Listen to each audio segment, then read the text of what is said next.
Imagínese que es octubre de 1929. Usted es Harold Livingston, tiene 42 años y se encuentra en el parqué de la Bolsa de Nueva York. Ha pasado 19 años construyendo su carrera como corredor de bolsa. Sus manos conocen la cinta del teletipo de tanto tocarla. Posee una casa en Connecticut. Su esposa está embarazada de su tercer hijo. Bajo cualquier estándar de la época, usted es un éxito. 6 semanas después, vende manzanas en una esquina. No porque haya hecho malos negocios, ni por falta de habilidad, sino porque todo el sistema que daba sentido a su trabajo había dejado de existir en 11 días de negociación. Sus habilidades no se volvieron obsoletas. La economía que las necesitaba, sí. Esta no es una historia de mala suerte. Se trata de un patrón. Porque Harold Livingston no estaba solo. A lo largo de 6 continentes y 90 años de historia financiera, existe una categoría de trabajadores que desaparece más rápido que cualquier otra cuando las economías colapsan. Ni el agricultor, ni el médico, ni el electricista. Los trabajadores que primero desaparecen son aquellos cuyos empleos solo existen debido a una arquitectura económica específica. Cuando esa arquitectura falla, no se les despide, se les aniquila. Esta es una investigación forense de 5 categorías de empleos que fueron destruidas en cuestión de semanas cuando las economías se derrumbaron. No porque los trabajadores fallaran, sino porque los sistemas que hacían valioso su trabajo nunca fueron tan estables como parecían. Una vez que se ve el patrón, es imposible ignorarlo. Cuando la gente piensa en empleados financieros que pierden su trabajo durante un crack, se imaginan operadores despedidos tras malas apuestas. No es eso lo que ocurre. Lo que sucede es mucho más estructural. El intermediario financiero es cualquiera cuya función consiste en facilitar transacciones entre dinero y activos. Corredores de bolsa, agentes hipotecarios, oficiales de crédito, asesores de inversión. Estos empleos no crean valor en el sentido físico, extraen comisiones del movimiento de capital. Cuando el capital deja de moverse, el empleo no se reduce, desaparece. Considere lo que ocurrió entre septiembre de 2008 y marzo de 2009. En esos 6 meses, el sector financiero estadounidense eliminó más de 400,000 puestos de trabajo. Lehman Brothers empleaba a 26,000 personas el 12 de septiembre de 2008. El 23 de septiembre, la empresa ya no existía. 26,000 personas fueron vaporizadas de la nómina cuando una entidad legal dejó de existir. Los empleados de Lehman que perdieron su trabajo no eran malos en lo suyo. Muchos eran excepcionales. Perdieron porque el sistema de creación de crédito que los empleaba había sufrido un paro cardíaco. Sus habilidades eran específicas de una arquitectura que había dejado de funcionar. Piense en lo que hace realmente un agente hipotecario. No construyen casas, no prestan dinero, conectan a compradores con prestamistas y cobran una comisión. Cuando la concesión de crédito se congela, no tienen menos trabajo. No tienen trabajo. Entre 2007 y 2010, Estados Unidos perdió aproximadamente el 50% de su mano de obra en el sector de la intermediación hipotecaria. No se despidió al 50%. Desapareció el 50% de la industria. El patrón se repite. En Japón, tras el estallido de la burbuja de activos en 1991, el sector financiero redujo puestos de trabajo durante toda una década. En Argentina, en 2001, cuando el peso se desvinculó del dólar y se congeló el sistema bancario, decenas de miles de empleados financieros perdieron su empleo en semanas. Estos trabajadores no fueron sustituidos por la tecnología, no fueron desplazados. La función económica que desempeñaban dejó de existir. El empleo no se fue a otra parte, no fue a ninguna parte. La intermediación financiera emplea directamente a más de 6 millones de estadounidenses. Estos empleos existen porque el crédito se expande, los activos se negocian y las transacciones ocurren. Cuando el sistema se congela, los empleos no se detienen, se disuelven en el aire. Este sector no se parece en nada al mundo financiero, pero sigue exactamente el mismo patrón de extinción. Agentes inmobiliarios, promotores, tasadores, gestores de propiedades. El sector solo funciona si los inmuebles cambian de manos. Cuando las transacciones se detienen, el sector no se contrae. Se derrumba. España entre 2008 y 2013 es el ejemplo más claro. Antes de 2008, España vivió uno de los mayores auges de la construcción en la historia europea. En su punto álgido, España construía anualmente más casas que Alemania, Francia y el Reino Unido juntos. El sector inmobiliario empleaba a casi el 13% de la población activa española. Entonces la música dejó de sonar. Las transacciones inmobiliarias cayeron más del 70% entre 2007 y 2009. Los precios de la vivienda se desplomaron un 40%. La construcción se detuvo de la noche a la mañana. Para 2012, la tasa de desempleo en España alcanzó el 26%. Entre los jóvenes, superó el 50%. El epicentro no fue la industria manufacturera. Fue el sector inmobiliario. Un agente inmobiliario no posee ni construye propiedades. Intermedia ventas y cobra comisiones. Cuando las ventas se detienen, no ganan menos. No ganan nada. En Irlanda, la construcción representaba casi una cuarta parte del PIB en 2007. Cuando estalló la crisis, los precios inmobiliarios cayeron más del 50%. El empleo en la construcción se desplomó en 2/3 en 18 meses. Los empleos inmobiliarios no dependen de la propiedad física, dependen de las transacciones inmobiliarias. Cuando las transacciones se congelan, no se reducen los puestos. Dejan de funcionar. Estos trabajadores se enfrentan a una crueldad especial. Sus habilidades no son transferibles. Un agente inmobiliario no puede convertirse fácilmente en enfermero. Su experiencia solo es valiosa cuando el mercado funciona. Cuando no lo hace, no están desempleados. Son obsoletos. Esta es la categoría que la gente en países estables nunca considera. Los empleos gubernamentales parecen ser los más seguros. Los empleados públicos tienen seguridad, pensiones y protecciones. Son, por definición, los últimos en ser despedidos. Pero hay una condición. El Estado debe seguir existiendo de forma funcional. Cuando los estados colapsan, sus empleados no solo pierden su trabajo, pierden todo el marco que daba sentido y remuneración a su labor. La Unión Soviética empleaba, directa o indirectamente, a más de 100 millones de personas. El Estado era el empleador. No existía un sector privado significativo. Cuando la URSS se disolvió en diciembre de 1991, esos empleos no se extinguieron lentamente. Terminaron.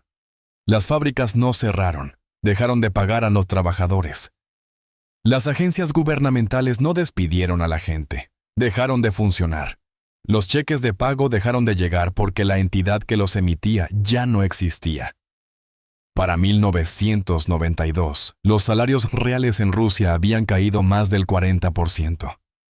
Para 1998, habían bajado casi un 60%. Profesores, médicos, burócratas permanecieron nominalmente empleados. Pero el empleo sin pago no es empleo. Es ficción. En Ucrania, Moldavia y Georgia, los empleados estatales acudieron a sus oficinas durante meses sin cobrar. Tenían trabajo solo de nombre. Argentina, en 2001, mostró una versión más leve. Cuando el gobierno entró en suspensión de pagos, los gobiernos provinciales pagaron a los trabajadores con cuasimonedas de emergencia que solo valían una fracción de su valor nominal. Los empleados federales se enfrentaron a la congelación de salarios y al impago. Venezuela mostró el mismo patrón a cámara lenta. Cuando la hiperinflación destruyó el bolívar, los salarios del sector público perdieron su valor. Un empleado gubernamental ganaba en términos reales unos $6 al mes en 2019. Seguían teniendo trabajos, Los trabajos se habían vuelto económicamente insignificantes. El empleo estatal se sustenta en la capacidad estatal.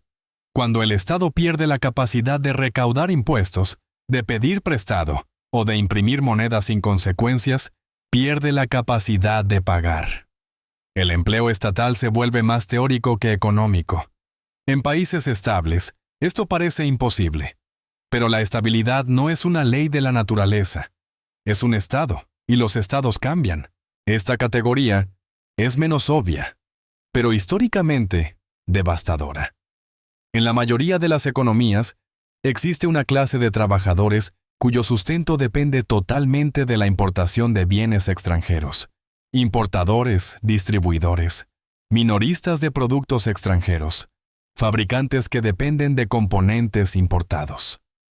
Cuando una moneda colapsa, estos trabajadores no se enfrentan a una menor demanda. Se enfrentan a la imposibilidad. La Alemania de Weimar ofrece el ejemplo más claro. Antes de la Primera Guerra Mundial, Alemania era uno de los mayores importadores del mundo. Las empresas alemanas dependían fuertemente de materias primas y bienes industriales extranjeros. Cuando el marco colapsó entre 1921 y 1923, importar se volvió primero caro, luego difícil y después imposible. Un comerciante alemán que importó textiles británicos durante 20 años no solo luchó contra costes más altos, se enfrentó al colapso total del sistema que hacía posible su negocio. El marco perdía valor tan rápido que los pagos pendientes se habían multiplicado varias veces para cuando llegaban los suministros. Los importadores no quebraron lentamente, colapsaron en oleadas, ya que cada devaluación hacía imposible la siguiente transacción. Zimbabue en la década de 2000 repitió este patrón. Cuando se instaló la hiperinflación, el sector importador fue aniquilado. Las empresas no podían asegurar divisas. Para 2008, el sector importador formal básicamente había dejado de funcionar. Venezuela en la década de 2010 mostró el mismo patrón. Cuando los ingresos petroleros se hundieron y el bolívar perdió valor, la capacidad de importación se evaporó. El país pasó de importaciones de más de 40,000 millones anuales en 2012 a menos de 10,000 millones para 2020. Los trabajadores de este sector no pasaron a otros empleos. Muchos abandonaron el país por completo. Más de 6 millones de venezolanos han emigrado desde 2015. Aquí está el punto estructural. Los empleos que dependen de las importaciones solo existen si la moneda mantiene su valor internacionalmente. Si no lo hace, el empleo no está protegido por la habilidad o el rendimiento. Se destruye por las matemáticas. No se pueden importar bienes si no se pueden pagar. Esta vulnerabilidad existe en cualquier país que no tenga una moneda de reserva global. Si el comercio se interrumpe por el colapso de la moneda, sanciones o guerra, los empleos desaparecen a la velocidad de la interrupción. Esta categoría parece obvia, pero se entiende profundamente mal. Cuando las economías colapsan, el gasto discrecional desaparece primero. Bienes de lujo, viajes, entretenimiento, alta cocina. Estos sectores no solo se contraen, se derrumban desproporcionadamente más rápido que todo lo demás. Los trabajadores de estos sectores se enfrentan a una crueldad especial. Sus habilidades son reales. Su ética de trabajo puede ser excepcional. Pero sus empleos solo existen porque otras personas disponen de ingresos excedentes. Cuando ese excedente desaparece, ellos también desaparecen. La Gran Depresión demostró esto a gran escala. Entre 1929 y 1933, el PIB estadounidense cayó aproximadamente un 30%. Pero el gasto en bienes de lujo cayó más del 60%. El sector del lujo se contrajo el doble de rápido que la economía general. Los trabajadores de la venta minorista de alta gama, la hostelería y el entretenimiento se enfrentaron a tasas de desempleo muy superiores a la media nacional. En algunos sectores del lujo, el empleo cayó un 80%, y estos trabajos no regresaron pronto. Incluso después de que el PIB comenzara a recuperarse, el empleo en el sector del lujo fue a la saga durante años. La gente había aprendido a vivir sin lujos. Grecia de 2010 a 2015 ofrece un ejemplo moderno. Cuando se impusieron las medidas de austeridad, el gasto discrecional se hundió. Los restaurantes de alta gama cerraron. Los minoristas de boutiques echaron el cierre. Los servicios profesionales para clientes adinerados vieron destruida su base de clientes. El desempleo griego alcanzó picos superiores al 27%. En los sectores del lujo, las cifras fueron mucho peores. El desempleo juvenil superó el 60% en algunas regiones. Piense en lo que sucede mecánicamente. Cuando una economía se contrae, los hogares establecen prioridades. La comida antes que los restaurantes, la vivienda antes que las vacaciones, las medicinas antes que el entretenimiento. Los gastos de lujo se recortan primero. Esto genera efectos en cascada. Las empresas de lujo no se contraen, cierran por completo. Si un restaurante de alta gama pierde el 40% de sus ingresos, no mantiene al 60% del personal. Cierra. Todos se van. Y los trabajadores se enfrentan a otro problema. Sus habilidades dependen del contexto. Un sumiller no puede convertirse fácilmente en trabajador de una fábrica.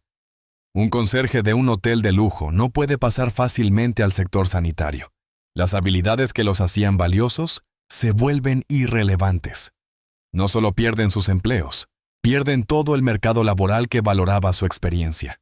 Examinemos el patrón en las 5 categorías: intermediarios financieros, profesionales inmobiliarios, empleados estatales, comerciantes que dependen de las importaciones, trabajadores del sector del lujo. ¿Qué tienen en común? Todos comparten una dependencia estructural de algo que está fuera del trabajador.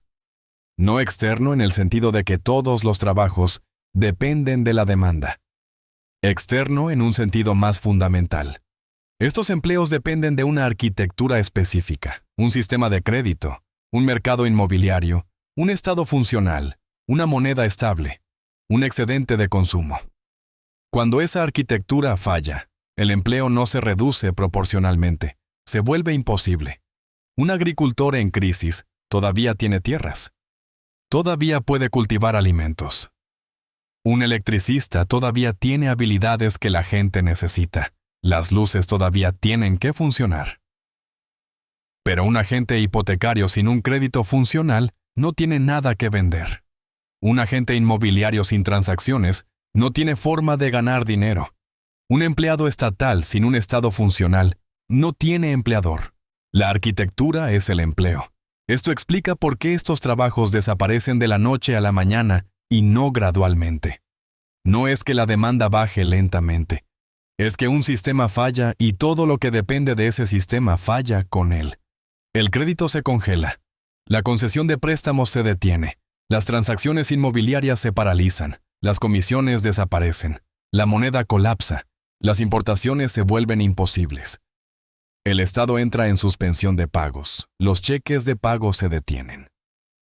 Estos no son procesos graduales, son transiciones de fase. Los empleos que dependen de la fase antigua no pasan a la nueva, no existen en ella. Esto no es un fenómeno moderno, no es una característica de la globalización o la financiarización. Es un patrón recurrente a lo largo de los siglos. Cada colapso económico importante conduce al mismo resultado. Los empleos que están más cerca del sistema que falla desaparecen más rápido. La burbuja del Mar del Sur de 1720. Los intermediarios financieros que se enriquecieron facilitando inversiones se arruinaron en semanas. El pánico de 1873. Los especuladores inmobiliarios y los trabajadores financieros ferroviarios vieron cómo las industrias colapsaban en meses. La Revolución Rusa. La clase comerciante, los comerciantes de importación y los profesionales financieros fueron eliminados como clase. El sistema que los empleaba fue destruido deliberadamente. La Gran Depresión. Los empleados financieros, los minoristas de lujo y los profesionales inmobiliarios sufrieron pérdidas que superaron con creces el desempleo general. Los colapsos monetarios tras la Segunda Guerra Mundial en Hungría, Grecia y China. Las empresas que dependen de las importaciones fueron destruidas en meses. El patrón se repite porque el mecanismo es el mismo. Ciertos empleos solo existen dentro de arquitecturas económicas específicas. Cuando esas arquitecturas fallan, los empleos dejan de existir. Jerister Unangenehm. No hay forma de proteger estos puestos de trabajo durante un colapso sistémico. Cuando el sistema falla, los empleos que dependen de ese sistema fallan con él. Los trabajadores individuales pueden prepararse, diversificar habilidades, ahorrar en activos resistentes a la crisis, identificar señales tempranas de un colapso, pero no pueden evitar que sus empleos pierdan valor cuando el sistema se quiebra. Las políticas gubernamentales no pueden evitarlo. Se pueden rescatar bancos, pero no el sistema de crédito en sí, cuando la confianza colapsa. Se puede estimular la economía, pero no forzar las transacciones si los compradores han desaparecido. Se puede imprimir dinero, pero la propia impresión puede destruir la moneda. Las herramientas funcionan dentro de los sistemas. No pueden funcionar cuando los sistemas fallan. Por eso las pérdidas de empleo ocurren tan rápido. Para cuando el fallo es visible, ya es irreversible. Los trabajadores no reciben una advertencia, reciben el despido. Y la recuperación para estos trabajadores no es rápida ni está garantizada.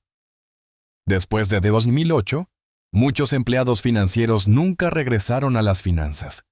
Tras el colapso en España, el empleo en el sector inmobiliario nunca se recuperó por completo. Tras el colapso soviético, millones de personas pasaron años en un limbo económico. Los empleos no regresan en el mismo plazo que la economía. Lo que ha escuchado es un análisis histórico y educativo. No es asesoramiento financiero. No es asesoramiento profesional. No es una predicción sobre ninguna economía, sector o periodo de tiempo. Los patrones del pasado no garantizan resultados futuros. Si le preocupa la seguridad laboral, consulte a profesionales cualificados que entiendan su contexto específico. Las 5 categorías de empleos que he descrito no son nichos oscuros. En las economías modernas, representan a decenas de millones de trabajadores. Estos trabajadores están cualificados. Son productivos. Dentro de los sistemas en los que operan, son valiosos.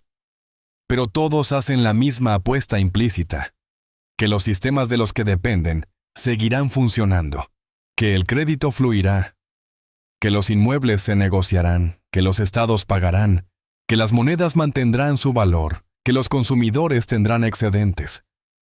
La mayoría de las veces, esa apuesta sale bien. Pero la historia nos enseña algo desagradable. Cuando esas apuestas fallan, fallan todas a la vez. Los trabajadores lo pierden todo de la noche a la mañana. No porque hayan hecho algo mal, sino porque la arquitectura en la que construyeron sus vidas ha dejado de existir.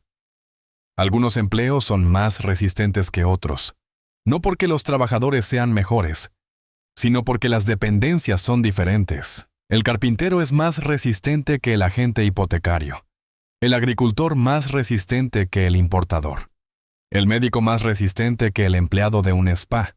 Esto no es un juicio moral, sino una observación estructural.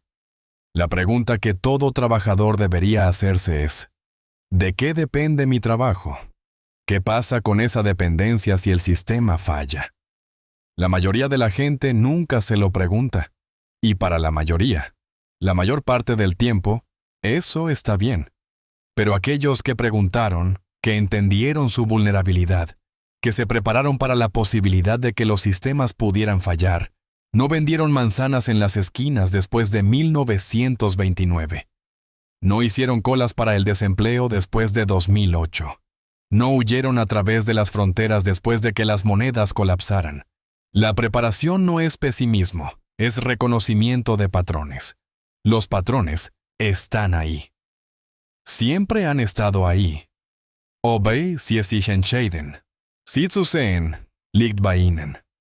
Si este análisis le ha ayudado a identificar las vulnerabilidades ocultas de la economía mundial, por favor suscríbase y dé a me gusta a este videostio.